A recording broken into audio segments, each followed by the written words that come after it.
It's the search for answers that has brought us here together today. My name is Eric Worre, and for almost 30 years I've been an entrepreneur, struggling at times, but ultimately succeeding. As a best-selling author, speaker, and business owner, I've spent my entire career helping millions of people around the world to become entrepreneurs. And I believe strongly that there is, in fact, a better way when it comes to how we make a living. The career landscape has changed dramatically, and many are still working in a model that is completely out of date. What worked for previous generations isn't working as well for people today. In this film, we're going to explore 3 important questions. First, what's really going on in our working world today? Second, in this new economy, is it better to become an entrepreneur, or is it safer to work for someone else? And third, if a person decides to become an entrepreneur and start their own business, how can they do it without taking on massive risk? To help in this journey, I've brought together some of the greatest experts and thought leaders in the field of entrepreneurship to share the real facts with you. My intention is to give you new information that will allow you to make choices that are not limited by an old, outdated model. Let's start by understanding what's going on in our working world today.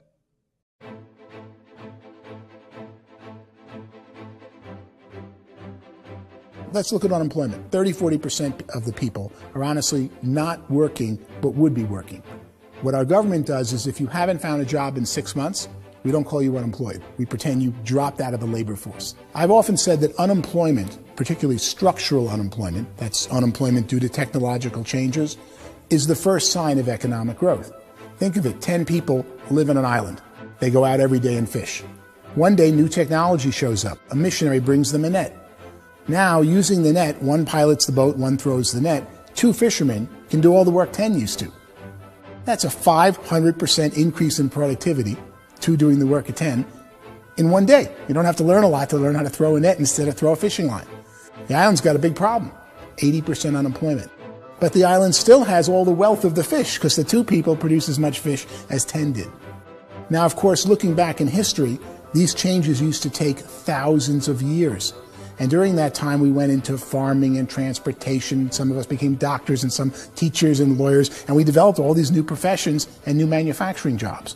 Today, these changes are occurring literally in one day when a new technological advance occurs, and we don't have the social structures to deal with it or to retrain the unemployed people. So one of the things that I think is interesting as I travel across the country and really travel around the world is the way that we work and the way we get paid for work is changing pretty dramatically. On a global basis, everything is being turned upside down because of the rapidly advancing technologies.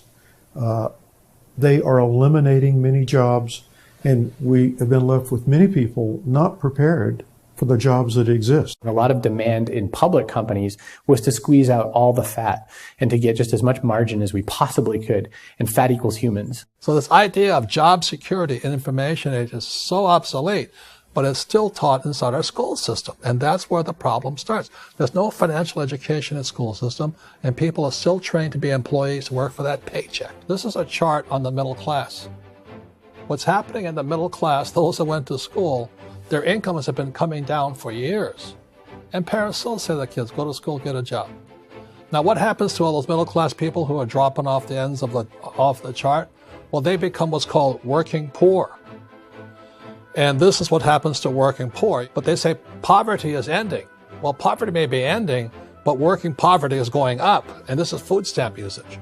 So food stamp usage in America is going through the roof right now, because people cannot earn what they call a living wage. Most people have experienced financial pressures that I think are probably greater than they have been in the past. If you're not working for yourself, then it's going to be a pretty hard road for a lot of people. Today, if you're going to control your future, the 40-40 plan is gone, where you can graduate from college and get a job and work for 40 hours a week for 40 years. That day is gone. So some of these charts actually tell you what's going on. And this is a really interesting one. People are going back to school because if I go back to school, I'll get a nice job. But this is what's happening to, it's called Sallie Mae, which is the student loan guys. Student loan is going through the roof. It's now over $1 trillion, and student loan debt is worse than credit card debt. So when people stopped using credit card, the government got people into or student loan debt. And the problem with student loan debt is you can never be forgiven. See, with credit card debt, you can declare bankruptcy and all's forgiven. But student loan debt, you can declare bankruptcy, you still owe it. It's the worst of all debt. But this is the next picture. Look at this chart here. This is what's happening to wages of college graduates. It's going down. So you go to college, you rack up all this debt, but you earn less money. Now, that's not that intelligent. Average person who's been working a lifetime in America today is ending their lifetime at 65 with about $41,000 in assets. They earned just enough to survive. I think in the United States we have something like 17 trillion in debt. That's just the federal government debt. We got another 2 in municipal and in other, let's call it almost 20 trillion government. We've got 40 trillion in private debt. That comes up to close to 60 trillion. When you then add something we never had before, what you were talking about, when we look at the unfunded portion of Social Security and primarily Medicare, Medicaid, that at the most conservative estimates from outside firms, Kleiner Perkins, 67 trillion and growing. That's more than all our other debt. There's less conservative estimates that say it's 84 trillion or higher. I added up conservatively $127 trillion in total debt. Debt is a financial drug. When you take it to excess, it's like taking a drug. Yeah, it makes you feel better, it enhances your performance, but at a huge cost, eventually it kills you. And so that's what happens. We keep doing more and more debt, and you get less and less results, just like a drug, until the debt gets so high that it crushes the whole system. That's where we're at, 8.2 times GDP. You know who I feel sorry for? I feel sorry for the person who dreads going to work, who is sick to their stomach on Monday morning, who hates their alarm clock, who gets a little glimmer of hope on a Wednesday because it's hump day and says, thank God it's Friday. And they live for those 2 days a week where they get to be themselves and they don't have to be around people they don't like, and they don't have to play the political game in the office, and they don't have to live this half life. The person that works 50 weeks a year just to be able to have the 2 weeks for vacation. And you know what happens to most of them nowadays? They don't have a vacation. They have a staycation. They have time off of work, but they don't get to go where they want to go because they're overextended. They've got all this debt. They got all this situation. They hate their alarm clock. They can't sleep until they're done. They have to spend most of their life in traffic. I feel sorry for that group of people because there's a better way. They just don't know it. I see this really interesting attempt at rugged individuality in a 6x8 rectangle.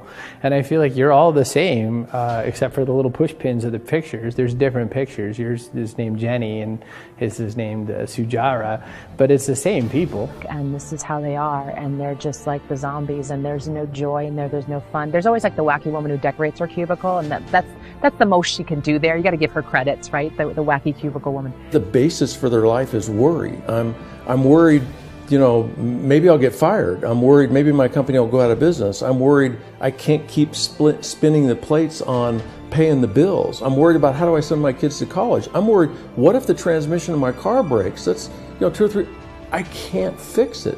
People live in a sea of worry, and it eats at them. Those signs that people held up during the Depression didn't say looking for gainful employment in a cubicle. It said looking for work. Work is what we're looking for. Job is just a unit of measurement. Work is what we're going after. It's time to look in the mirror and say, it's not the economy, it's my economy. It's my little world of where I am. I need to improve. I'm not going to wait for the economy to come back because, frankly, the economy is doing great in this country. So I'm here on Wall Street, the financial center of the universe, the financial capital of the world. This is where most people's money goes to at least be held for a time, right? With interest rates in banks being effectively zero, and many experts are predicting it's going to stay at zero for the next 10, 20, even 30 years, people feel like they don't have any choice but to put their future into equities, to put their future into the hands of other people on this stock market, and hope that the stock market goes up, hope that the stocks that their advisors pick or that they pick goes up. That's one way to go, I guess. It's my personal belief that if you put your future into the hands of yourself, in other words, you have earning power by yourself, I think you're a better investment than these guys. I think controlling your future is a better option than handing over your retirement to these guys. The average household income in the United States is approximately $50,000 a year, what they call the middle class. To reach the top 25% of income earners, you need to earn at least $90,000 a year.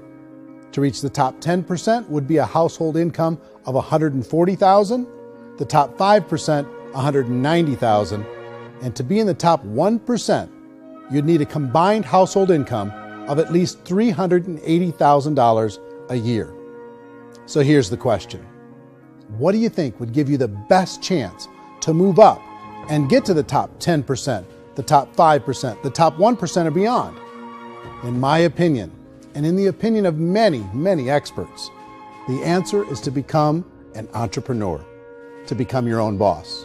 I think you have to be a business owner. I can't, the only time I ever say to someone it'd be great to be an employee is when they've already told me they've surrendered. I only tell people who are wounded spiritually that they should be an employee. And it's that feeling that you get when you pick up the backpack off the little Cub Scout and say, "Don't worry, little guy, we'll get you back to the camp."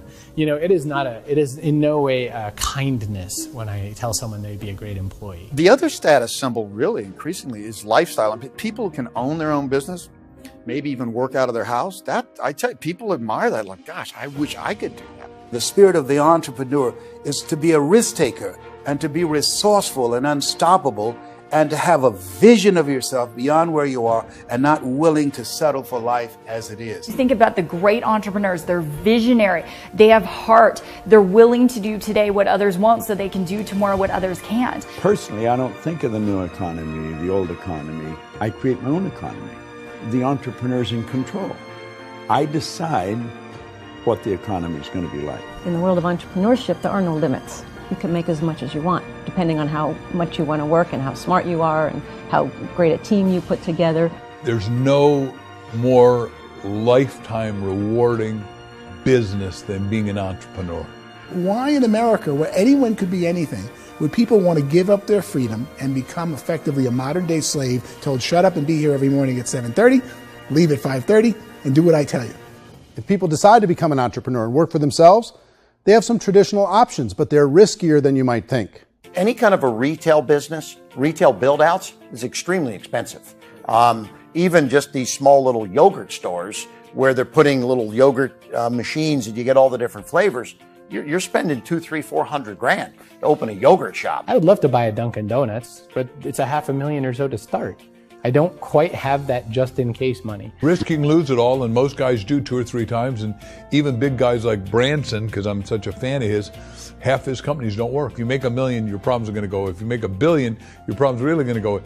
Just the opposite. You and I know when you're making $1 million, you got $1 million responsibilities. You make $1 billion, you got 1,000 times $1 million responsibilities. And most people say, I'd love to be my own boss. 70% of Americans would love to be their own boss, according to recent polls. But they don't know how to get there. Because what are you going to do?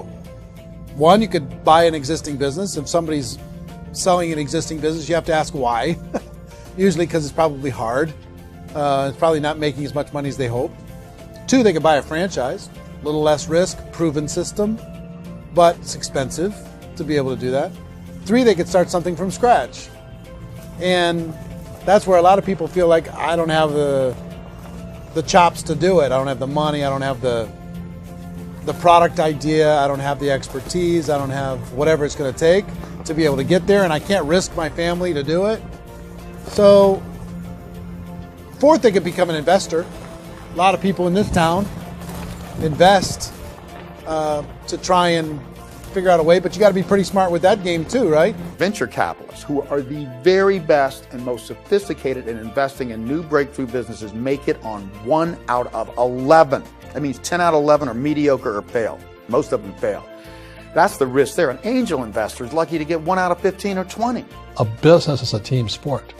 Like, I have to have accountants, I have to have engineers, I have to have systems designers, I have to have sales, marketing, I have to have accounting, I have to have mission statements, I have to have legal and all that. The average Joe Schmo, even me, I go out there, I don't have the skills to put a business together. I think the bottom line for the 4 traditional options is they take money, sometimes a lot of it. They take expertise, and they take time. All of that adds up to just too much risk for most people. I bought a business from somebody else and it was a lot of work. And you start wondering, what did I just buy? Because I guess ultimately I own your email list and I just overpaid for it. People that start their own business, they spend a lot of money, they spend a lot of time, a lot of effort to get things started. And the more you invest on the upfront, the harder you typically work at it. I can tell you what the success rate is of a restaurant. What is it? They're crazy enough. About 90% of them fail. About 90%, in how quickly? Year less. Wow. And if we're talking non-franchise, we're talking franchise, Sure. That's totally different. Yeah. But our students aren't getting franchise restaurants. You got to invest the big money. Exactly. And with someone like McDonald's, you've had to work with the company for a long period of time, really know the To even have a business. chance at investing $1 Even million. have a chance, and it's a slim chance. What if there was a way that you had all the proven aspects, the comfort aspects, and you could still control your own life? What if there was both? In other words, you didn't have to create everything from scratch. You didn't have to be a super leader. All you had to do, what if there was a proven product already? You didn't have to create the product. And there's a proven system already, proven training already. Everything except an employer. That was the only thing that you didn't have. Do you think more people would be open to working for themselves in that environment?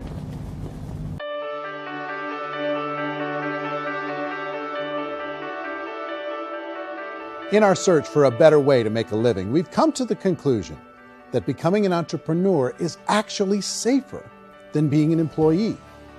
And through our look at the entrepreneurial options, one particular path kept coming up from expert after expert. And I think most people will find it surprising because it's certainly a non-traditional business model. That model is for people to start their own business and become an entrepreneur through the creation of a network marketing business. Some people call it direct selling because the product is being sold directly from the manufacturer to the end consumer, cutting out the middlemen. Other people call it multi-level marketing, or MLM, because there are multiple levels of commissions paid. The most common term today is network marketing, because network marketing best describes using a large group of independent distributors, independent entrepreneurs, to move a product or service more efficiently. So my friend here, Donald Trump, and I, we always write about the network marketing industry. And the reason we support the network marketing industry is because it really is a business school for entrepreneurs. Because most people come out of school looking for a paycheck. Oh, that's terrible.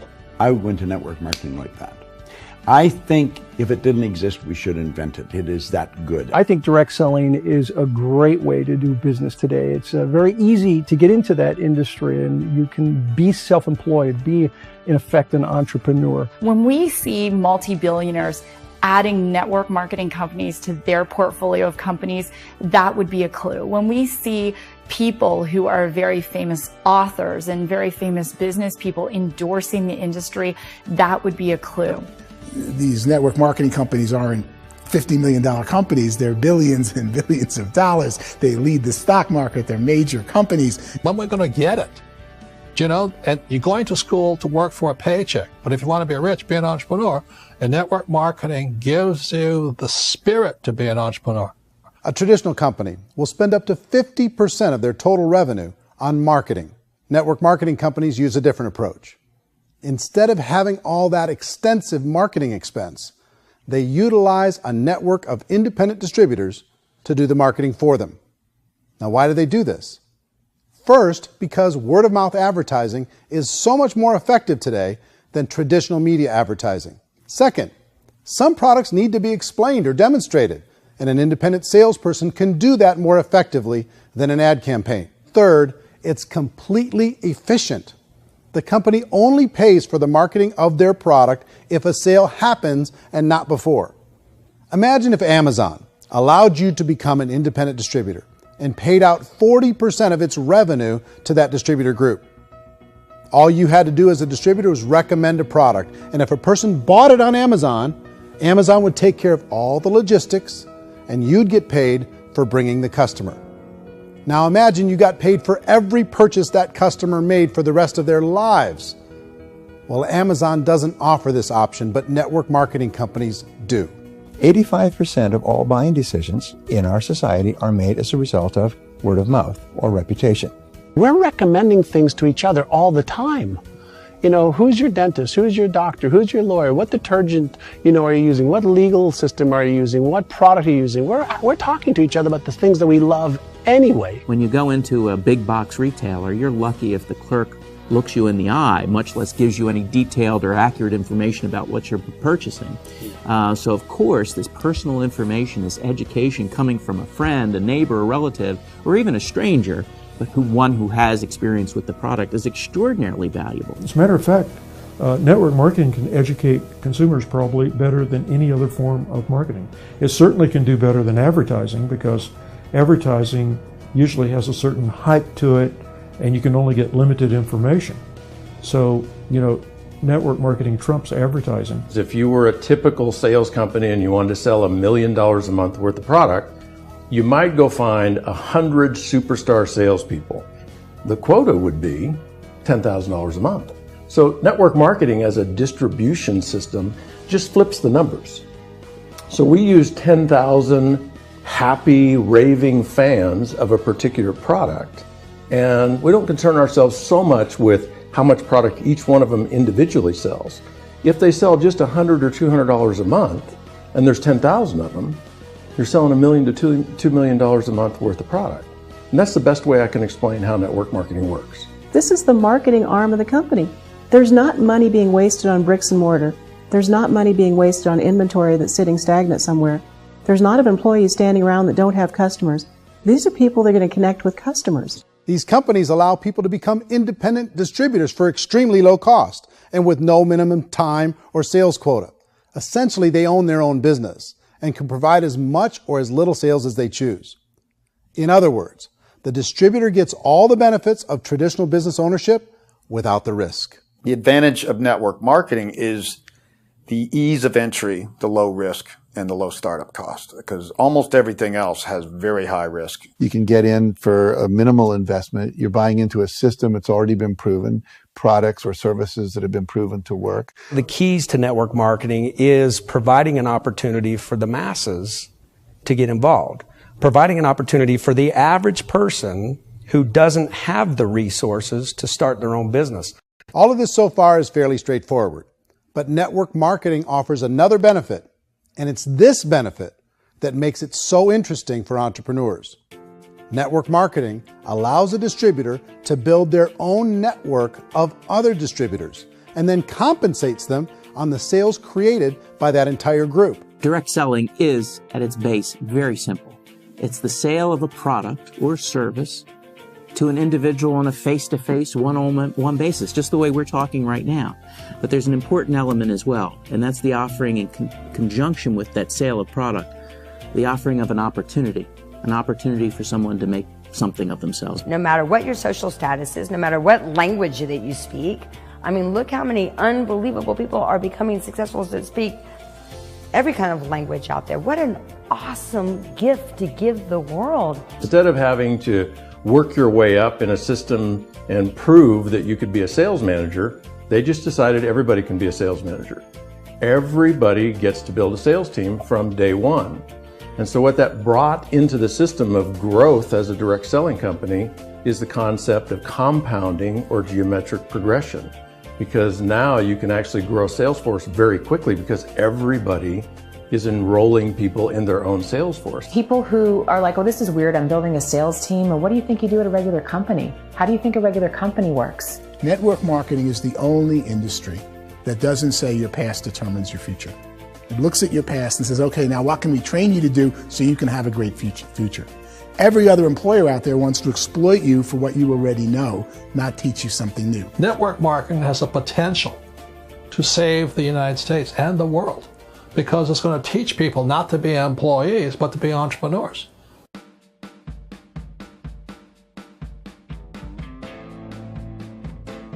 According to the Direct Selling Association, if you add up all the network marketing companies around the world, they combine to do over $178 billion a year in retail sales.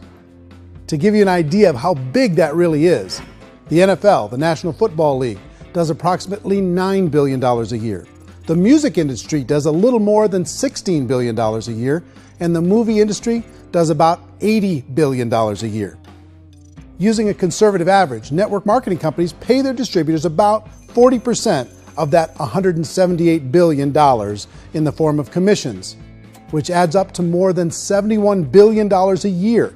That's almost $6 billion a month. It's almost $200 million in commissions every single day. So it's certainly working, and people are making serious money in network marketing. With the growth of the direct selling industry over the last 10, 15, 20 years, we've seen a broader understanding of the channel. We have seen more and more people getting involved in the business. So our penetration in the marketplace has increased, and thus the understanding in the marketplace of who we are has increased. And we've seen non-direct selling companies look at the direct selling model and say, something's going on there. People are making money. Companies are being profitable, individuals are being motivated, product is being delivered to market. Maybe we should explore this. Some people think only the people at the top make money. Well, let's take a look at that as well. In the network marketing profession, there are roughly 500 people in the world who earn over $1 million a year. If you round that number up to $2 million a year, that adds up to about $1 billion a year. That takes the $71 billion paid out each year down to $70 billion. So where does the rest of the money go? The vast majority goes to part-time people making anywhere from a few $100s a month to many thousands of dollars a month. It goes to people who choose to make it a full-time career move and earning even more than that. Every day, people are using the money they earn through network marketing to pay off debt, have more fun, and improve the quality of their lives. Everyone I know in network marketing has been doing that since the 50s. They go to work when they want to go to work. They stop working when they want to take time with their children to have a leisurely breakfast and discuss issues and drive them to school. They go back to work when they get home, wherever they're working out of. The biggest thing that I've seen is people that have become much happier in their life. MLM has probably made more millionaires of more people in more countries, and I've spoken to them in 67 countries than any other single form of business, starting from nothing. If they have a choice between working a job for the next 10 years or working a network marketing business for the next 10 years, the result of working the network marketing business will be better. A lot of people within the industry go on and make this a career and do extremely well at it. Network marketing has been nothing but good for everyone I know that's been involved with it because they did it seriously and they played full out and they've been very successful. It's been a constant barrage of success stories and people showing off stuff they got as a result of it. How many people are involved? Approximately 16 million Americans and 96 million people around the world are currently participating in network marketing. And in a recent poll, 82% of those people report a good, very good, or excellent experience with network marketing. So people are happy.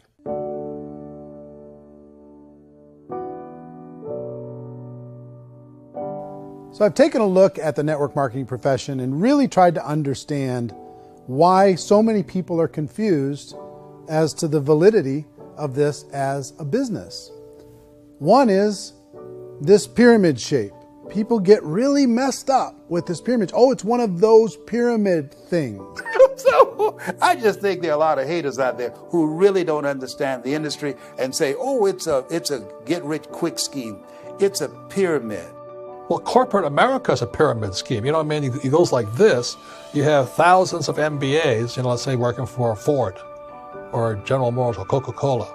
If all these MBAs are all trying to get to here, that's a pyramid. Only one guy's going to make it. Every 10 years, one's going to make it. Whereas you look at network marketing, it's like this. So you're here, and your job is to develop other CEOs coming up behind you. So it's an inverse pyramid. In network marketing, it's a very simple concept. If you sell product, you get paid. It is paid based on production. There is no first mover's advantage. There is no investment component where the more somebody spends, the more they're entitled to make. So the two are polar opposites of each other. Doesn't matter what shape the company is or the compensation plan is shaped, whether it's a circle or a pyramid or a triangle or a trapezoid, it doesn't matter. If compensation is coming primarily from recruitment, then you've got a problem. On the other hand, if an operation is basing their compensation to participants on the basis of sales, even when those sales are generated by people you've recruited, well, then you're a perfectly legitimate enterprise. That's the legal test, it's the practical test. Another issue that's been true in the past that is no longer true now is people used to be in network marketing loaded up with products that they couldn't sell, and they ended up a loser. They ended up with a bunch of product in their garage. They ended up with a bunch of products sitting in their kitchen shelves or whatever, and they thought they could sell it, and then they weren't willing to or able to sell it, and they ended up with a bunch of stuff, and they were bitter about it. There was this thing called front loading where you had to buy, like, well, if you bought $25,000 worth of product, you got better commissions and all this. Today, it's almost all done by computer. It's direct mail, comes from a warehouse somewhere else. You don't have to have all this inventory. You don't have to stock up. It's a paperless world now. Most of it's done online. You have a back office. It really works. And I mean, the technology has changed everything. Third issue is people start talking about 99% of people in network marketing don't make any money. Well, we've talked about that over the course of this journey together. Almost $200 million a day is being paid out to network marketing distributors around the world. The naysayers, the people who say that it doesn't work, are usually the ones who just don't know how to make it work for themselves. And so they're giving you an opinion, and I tell people, don't confuse people's opinions with expertise, because opinions are free. And don't confuse sincerity with the truth, because people can be sincerely wrong. But here's the reality inside of network marketing. The vast majority of people that get involved in network marketing just become customers, and they get involved to be able to purchase product at a lower price. If you take Costco as an example, if a person goes into Costco and gets a membership to Costco so they can get a lower price on the product, we don't call that person a loser because they have a bunch of product that they walked out with a smile on their face. Yet when some people want to take a look at network marketing, they say, well, those people, they're just using the product and they aren't earning an income, so they must be a loser. They're not a loser, they're a happy customer. That's the vast majority of people that are involved in network marketing. Now, a smaller percentage of those people decide to go build a business. They earn $300 a month, $500 a month, $1,000, $2,000. That's the bulk of earnings in network marketing. And then there's the few that really decide to take it serious, really decide to build a large network, really work to make that network very, very productive. And those people make huge amounts of money, and there's no cap. What I do as an outside economist, just somebody looking at this industry like any other industry I speak and say, look, what's the realities of this? 1% do incredibly well. 10% generate some additional income at pretty low risk and effort. That's not, and 90% of people roughly end up customers. One thing that I think is real when it comes to people's perceptions about network marketing is people put this, and distributors, I think, involved in network marketing have some responsibility for this. They have sometimes unrealistic claims about the product or about the income. Most people who become distributors, they want the money, they want to be successful, but they don't have the skills. They don't know what to do. And when people don't know what to do and they're in a new business, they're scared. And when they're scared, they panic and desperation kind of sets in. So they think everyone they talk to has to get in. So if I talk to you and you say, well, no, I don't have time to do that, they're like, no, I need you. You have to do this or I won't be successful. So I start clawing on you. I start that desperation. So then I start making claims about the product, which are not appropriate, probably not even true. Or I start saying, let me show you how you can make all this money and you don't have to do anything, Eric. And so you just totally misrepresent the opportunity, and you're clingy with people because you think you need everybody to be successful. And you don't. You know, one of the messages that I try to deliver most forcefully to companies as well as salespeople in direct selling is that you don't have to overpromise. The reality is in network marketing, there's a lot of hard work involved. There's a lot of effort. You're going to have to develop yourself. It's a business like anything else. It's going to take some time, but in my opinion, it's better.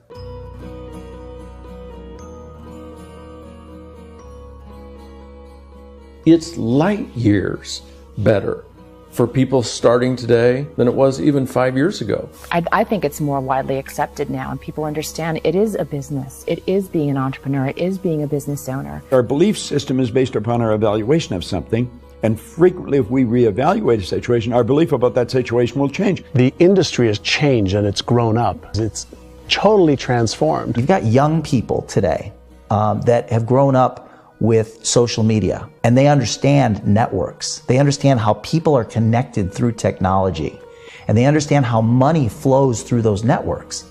So when they see network marketing, they don't see it the way their parents saw it. And we've all learned, the larger industry that you represent, has all learned from those mistakes and flaws and errors that have happened early on. Early algorithms didn't work the right way. That's all fixed. It's like when they design a computer program, they design the program, then they run it, and then they go back through and they debug it. The MLM industry has been debugged. This is the day of being virtual, being able to run a business from your mobile phone. I mean, it's incredible. Companies are getting smarter. They're implementing more consumer protections. They're implementing more compliance training. They're doing more with respect to product research. If you do get involved and you make purchases of inventory, even on a voluntary basis, if you decide that this business is not for you, you can leave and have that inventory repurchased by the company. There's no other business that offers that kind of protection on a voluntary, self-regulatory basis.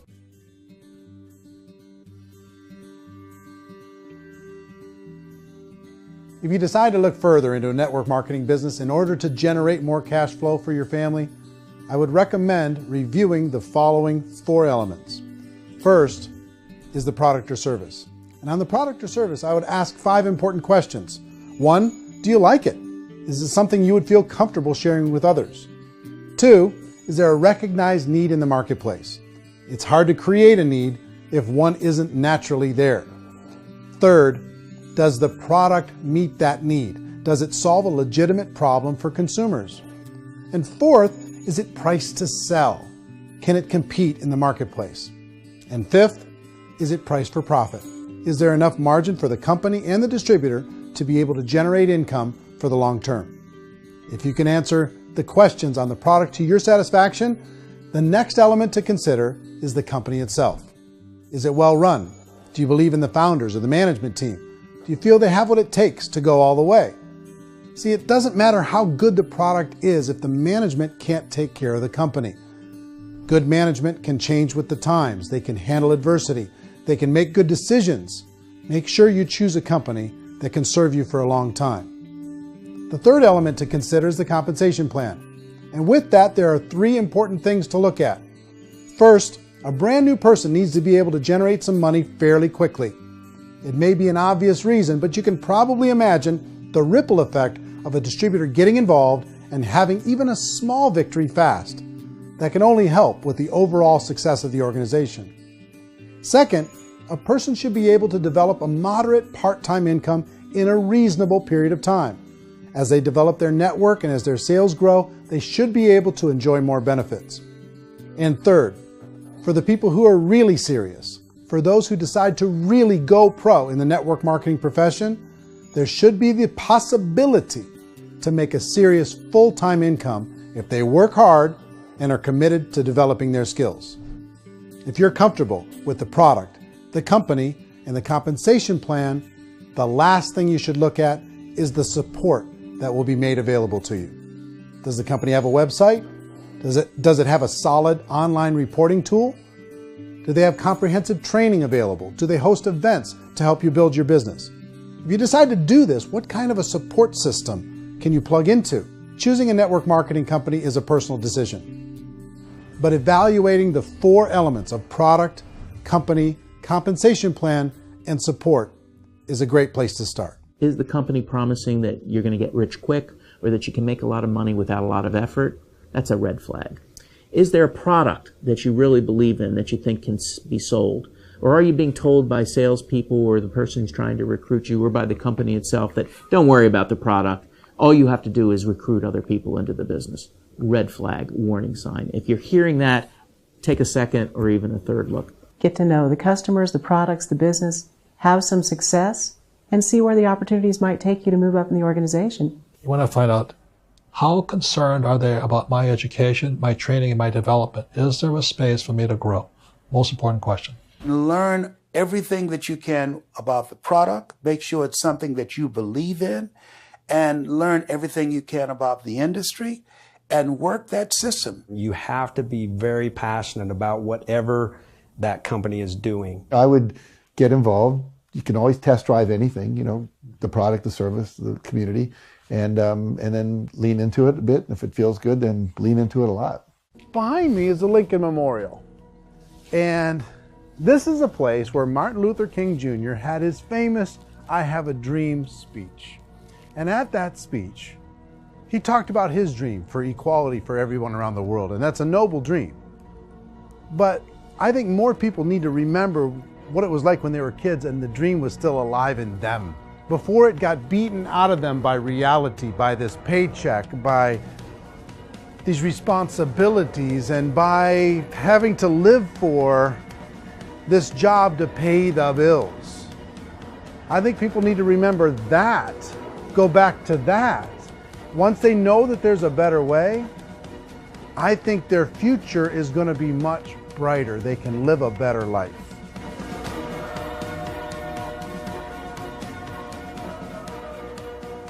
So if you're considering getting involved in a network marketing company, let me offer you just a few pieces of advice. First, network marketing isn't perfect. It's emotional, it's challenging. Like any entrepreneurial venture, it can have its up days and its down days. But if you have an entrepreneurial bone in your body, it's just better. Second, if you're going to do it, decide to be professional. Decide to go pro. It's better to do that than just be this amateur sticking your toe in the water. Third, as any professional, you're going to have to learn some new skills. And I promise you, inside of the network marketing profession, they're not too difficult to learn. Fourth, like anything worthwhile, it's going to take some time. Don't expect that you're going to get to the finish line right out of the gate. And fifth, it's worth it. It's worth it to be able to take charge of your life again. It's worth it to be able to control your own financial situation. It's worth it for the people you're going to be able to spend time with. It's worth it for the things you're going to be able to see and the experiences you're going to be able to experience. It's worth it for the causes you're going to be able to contribute to, the lives you're going to be able to touch, the customers you're going to be able to help, the friendships you're going to be able to develop. I promise you, it's worth it. Remember, most people are searching for answers just like you are. But I do have to tell you the catch to network marketing. If there is a catch, if you want to understand this from an emotional point of view, people say, well, it sounds too good to be true. It's not. It's hard work. But here's the catch. Most people still don't understand it. So you're going to have to endure the loss of social esteem from ignorant people. The uneducated will think less of you. Now, if you can handle that, you're on your way. If that's going to destroy you, you know what? Entrepreneurship in general probably isn't in your future. If you can face that catch, you can become unstoppable. I want everyone to really contemplate this if they're not in network marketing. You're in a job, you probably have a mortgage, you have rent, you have debt, whatever's going on. You're in a prison. You work just hard enough to keep them from firing you, and they pay you just enough to keep you from quitting. Come on! I've been there, done that, and bought that t-shirt. In network marketing, if you run into failure, it's really just a homework lesson for yourself. There's no one to blame. You really have no excuse not to be successful. You just don't. People don't want to hear that, but there's so much available to you. If you want to be a good network marketer, be a student to the people above you, be a fellow traveler to the people on the same level, and be a teacher to those below, and know when it's appropriate to do which. People who are not afraid of asking people to buy things or not afraid of persuading people with a chance they may say no. These people own the future. Nothing happens until something moves. So you got to go move, you got to go do something, or nothing's going to change in your life. In the beginning, you're going to do a lot of things that you don't get paid for. But as you go down the road, you get paid for a lot of things that you don't do. And your job is rehabilitate the spirit, the entrepreneur spirit in all of us. You give it back. Either give it a strong yes or a strong no, but no wishy-washy, dilly-dally stuff in the middle. There's dreams and there are nightmares, but I believe that the biggest nightmare of all is when you don't pursue your dream. You're going to see some monumental growth in this profession. It's an exciting, exciting time to be involved with the network marketing profession. The next 10 years, I see just exponential growth. When that tipping point comes, it's not a matter of asking somebody, have you ever heard about network marketing? You're really asking them, which company are you building your wealth in? We are here to fix the world, to improve relationships with other people, to improve other lives. And the real reward comes as an entrepreneur at any level from teaching somebody something and watching them soar. There is no greater reward.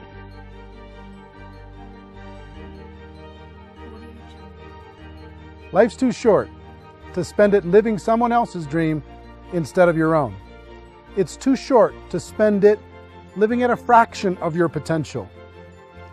Can being an entrepreneur be a challenge at times? Sure. But here's what you get in exchange. It can be yours. Something that you built, something that you created, something that you made happen. This balloon represents your dream. It represents entrepreneurship. My wish for all of you is that you would reach out and grab it. The choice is up to you.